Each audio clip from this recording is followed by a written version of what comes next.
একটা প্রশ্ন খুব বারবার মাথার মধ্যে আসছিল, যেই প্রশ্নটা গতকাল চিফ সিলেক্টরকে করা হয় নাই, কারণ আমার প্রশ্ন করার সুযোগ ছিল একটাই, সেই প্রশ্নটা আমি করেছি। আপনারা যারা আমার কন্টেন্ট দেখেছেন সেখানটা আপনারা সেটা শুনেছেন। আজকে সেই প্রশ্নটা করার ইচ্ছা ছিল। যে প্রশ্ন হচ্ছে এরকম, একজন ক্রিকেটার, আমি এর আগেও বলেছি যে আসলে জাতীয় দল যেটা সিলেক্ট করা হয়েছে এটা আমাদের সবার দল, we have to support this team, এই দলটাই অনেক ভালো করবে। কিন্তু একটা টুর্নামেন্ট, একটা সিরিজে একজন বোলার হাইয়েস্ট উইকেট পাবার পরেও এক ম্যাচের পারফরমেন্সের জন্য বাদ পড়ে গেলেন। অপর যিনি সুযোগ পেয়েছেন তার জায়গায়, তিনি নিজেও খরুচে 4 ওভারে 42 রান দিয়েছেন, শেষ ওভারগুলোতে মার খেয়েছেন, ইয়র্কার ঠিক ছিল না, বাউন্সার ঠিক ছিল না, তাকে আপনি ঠিকই নিয়েছেন পছন্দ করেন দেখে।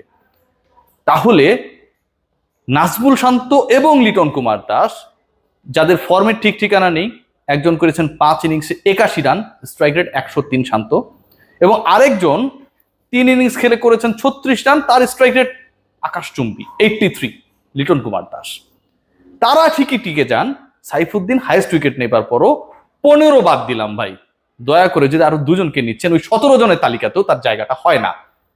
সাইফুদ্দিনের ক্ষেত্রে সে লিটন বা শান্ত হতে পারে নাই, এটাই কি কারণ?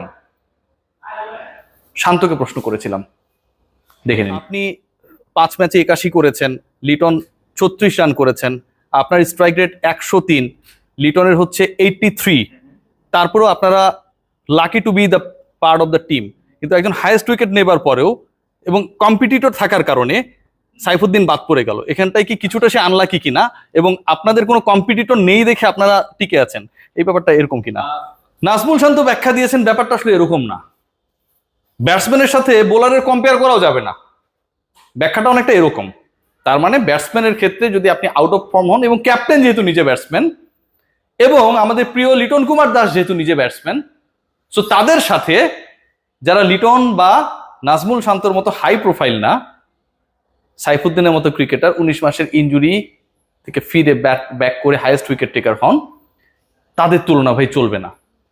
আরো একটা ইন্টারেস্টিং পয়েন্ট বলেছেন, এটা আরো খুবই ইন্টারেস্টিং। দেব চৌধুরী একটা প্রশ্ন করেছিলেন যে ধরেন শেষ মুহূর্তে দল পরিবর্তন করতে চাননি, লিটনকে রাখতেই চেয়েছেন, কিন্তু শেষ মুহূর্তে দল পরিবর্তনের যদি পরিকল্পনা থাকতো, লিটনকে কি আপনারা বাদ দিতেন? সেই প্রশ্নের উত্তরে খুব দারুণ একটা অ্যান্সার দিয়েছেন, না, লিটন থাকতোই।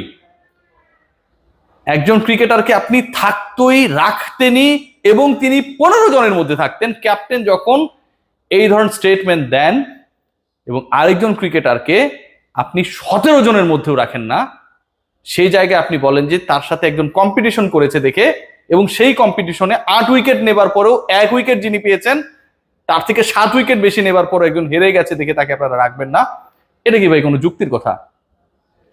পয়েন্টে আসেন। মজার ব্যাপারটা কোথায় জানেন? যে তিনি হেরে গেছেন, তার কম্পিটিটর ছিল জাতীয় দলে। তাহলে চন্ডিকা হাতুরু সিং এর ব্যাখ্যা এবং নাজমুল শান্তর ব্যাখ্যা অনুযায়ী জাতীয় দলে নাজমুল হোসেন শান্ত এবং লিটন কুমার দাসের কোনো কম্পিটিটর নাই, যে কারণে তারা টিকে আছেন।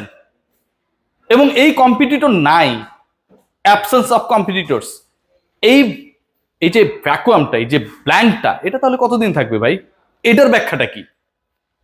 ক্যাপ্টেনের কোনো কম্পিটিটর থাকে না, ভাইস ক্যাপ্টেন সম্পর্কে 2 দিন 2 ধরনের বক্তব্য দেওয়া হয়। গাজী আশরাফ হোসেন লিপু গতকাল যে ব্যাখ্যা দিয়েছেন সেখানে হচ্ছে শেষ 2 match we are very hopeful যে তিনি হয়তো কাম ব্যাক করবেন। আমার কাছে মনে হয় লিপু ভাই যে ব্যাখ্যাটা দেওয়ার চেষ্টা করেছেন সেটা অথেন্টিক, মানে সত্যি কথা বলার চেষ্টা করেছেন।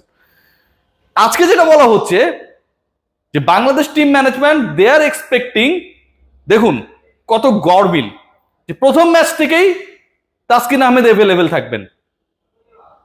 এখন পর্যন্ত তাসকিন আহমেদের ইনজুরিটা কি বাংলাদেশের কেউ কি জানে?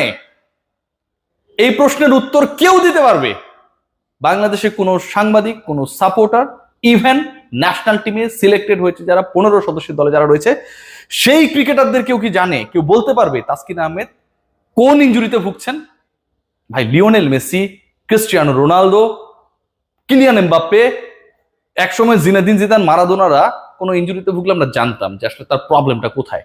শোল্ডারে প্রবলেম, থাইয়ে প্রবলেম, গোড়ালিতে প্রবলেম, এবং তিনি কবে কাম ব্যাক করবেন সেটার একটা পুরো প্রসেস আমরা জানতাম। এটা যেন সুইচ ব্যাংকে অর্থ লুকিয়ে রাখার মতো অবস্থা, যে কোনোভাবেই তাসকিনের ইনজুরি কি আমরা বলতে পারবো না। ব্যাপারটা কি এরকম ভাই? ব্যাপারটা তো এরকম না। একজন ক্রিকেটার এনজোর্ড, প্রধান নির্বাচক বলছেন আমরা শেষ 2 ম্যাচ এক্সপেক্টিং যে তাসকিন কাম ব্যাক করবে, দলের যিনি নেতা তিনি এবং কোচ, প্রধান কোচ চান্ডিকা হাথুরুসিংহে, এই বাংলা বিহার উড়িষ্যার সবচেয়ে ভালো মানুষদের মধ্যে একজন, তারা বলছেন, চান্ডিকা হাথুরুসিংহের নেতৃত্বে তারা বলছেন যে আমরা এক্সপেক্টিং প্রথম ম্যাচ থেকে তাসকিন খেলবে। এই যে তথ্যের গড়বড়, বাংলাদেশ ক্রিকেট বোর্ড থেকে এখন পর্যন্ত অফিসিয়ালি কোনো মেইল আমরা পাই নাই। ডেফিনেটলি এটা মিডিয়া ডিপার্টমেন্টের দায় না, তারা তো শুধু মেইলটা ফরওয়ার্ড করে। কোনো মেইল আমরা পাই নাই যে তাসকিনের ইনজুরিটা কি। বলা হচ্ছে তাসকিন সাইড স্ট্রেনে ভুগছেন না, বলা হচ্ছে তার নরম হাড়ের মধ্যে ব্যথা লেগেছে, বলা হচ্ছে আমেরিকায় তার রিপোর্ট পাঠানো হয়েছে, বলা হচ্ছে ইউএসএ তে গিয়ে আজকে কোচ সেটা বলেছেন তাসকিনকে আমরা প্রপার ট্রিটমেন্টের মধ্যে নিয়ে যাব, সেখানটায় অনেক রিসোর্সেস আছে, এই ধরনের কথাবার্তা বলা হচ্ছে। কিন্তু ইনজুরিটা কি কেউ আমরা জানি না। জাতীয় দল যেভাবে চলছে, জাতীয় দলকে নিয়ে যে ধরনের মস্করা চলছে, আমাদের প্রয়াত কিংবদন্তি অভিনেতা দিলদারও অনেক ক্ষেত্রে আমার কাছে মনে হয়, আজকে চান্ডিকা হাথুরুসিংহের ব্যাখ্যা শুনে আমার কাছে মনে হয়েছে, হাতুরা যেভাবে এই ব্যাপারগুলো ব্যাখ্যা করছিলেন যে ইউএসএ গেলেই সব ঠিকঠাক হয়ে যাবে, বাংলা সিনেমায় এতটা মজা দিতে পারেন নাই। একজন ক্রিকেটার হাইয়েস্ট উইকেট নেবার পর বাদ পড়ে যায়। মেহেদী হাসান মিরাজকে আপনারা লাইক করেন না দেখে আগের রাত পর্যন্ত ইউ মেড দ্য প্ল্যান যে মেহেদী হাসান মিরাজকে ট্রাভেলিং রিজার্ভ হিসেবে আপনারা নিয়ে যাবেন। পরের দিন সকালবেলা শুধুমাত্র কোচের ইচ্ছার কারণে একজন ক্রিকেটার বাদ পড়ে যান।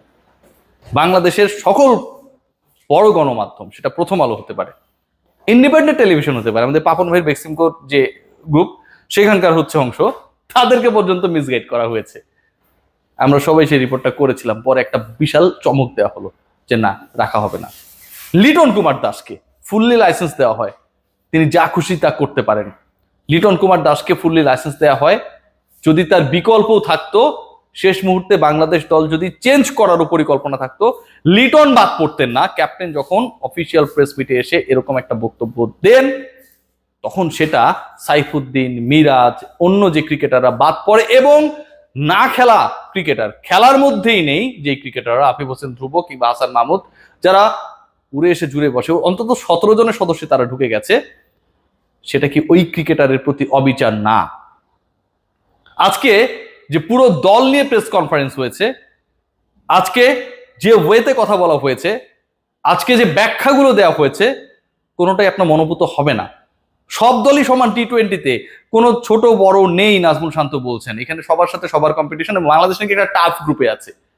দেখেন টাফ গ্রুপে বাংলাদেশের অপোনেন্ট কারা? South Africa tough opponent, Nepal আপনার টাফ অপোনেন্ট ভাই, নেদারল্যান্ডস আপনার টাফ অপোনেন্ট, শ্রীলঙ্কা আপনার জন্য খুব টাফেস্ট অপোনেন্ট হয়ে গেছে। তাহলে এখানটা যদি ইংল্যান্ড থাকতো, ইন্ডিয়া থাকতো, পাকিস্তান থাকতো, অস্ট্রেলিয়া থাকতো, নিউজিল্যান্ড থাকতো, আপনারা কি বলতেন? এই গ্রুপটাও নাকি বাংলাদেশের জন্য কঠিন গ্রুপ হয়ে গেছে। কত ইন্টারেস্টিং কথাবার্তা আজকে আমরা শুনেছি। এবং তারপর একটা প্রশ্ন করা হয়েছিল যে টি-20-তে যে কোনো কিছুই হয়ে যেতে পারে, শান্ত যখন এরকম একটা মানে আমাদেরকে বোঝানোর চেষ্টা করছিল, তখন একটা প্রশ্ন হয়েছিল যে যে কোনো কিছুটা বাংলাদেশের ফেভারে হয় না কেন কখনো, যে কোনো কিছুটা আমরা কেন করতে পারি না কখনো, সেটারও আমরা কোনো প্রপার ব্যাখ্যা পাই নাই। এই হচ্ছে বাংলাদেশের ক্রিকেটের অবস্থা, যে যার মতো করে যেভাবে খুশি সবকিছু ব্যাখ্যা করে দেয় এবং এগুলোই আসলে ভ্যালিডিটি পায়। দলের জন্য শুভকামনা, কিন্তু দল সিলেকশন যেভাবে হয়েছে এবং যেভাবে ক্রিকেটারদেরকে আপনারা বঞ্চিত করেছেন, কোনোভাবেই ভাই ভালো কাজ হয়নি। সবাই ভালো থাকবেন, টেক কেয়ার।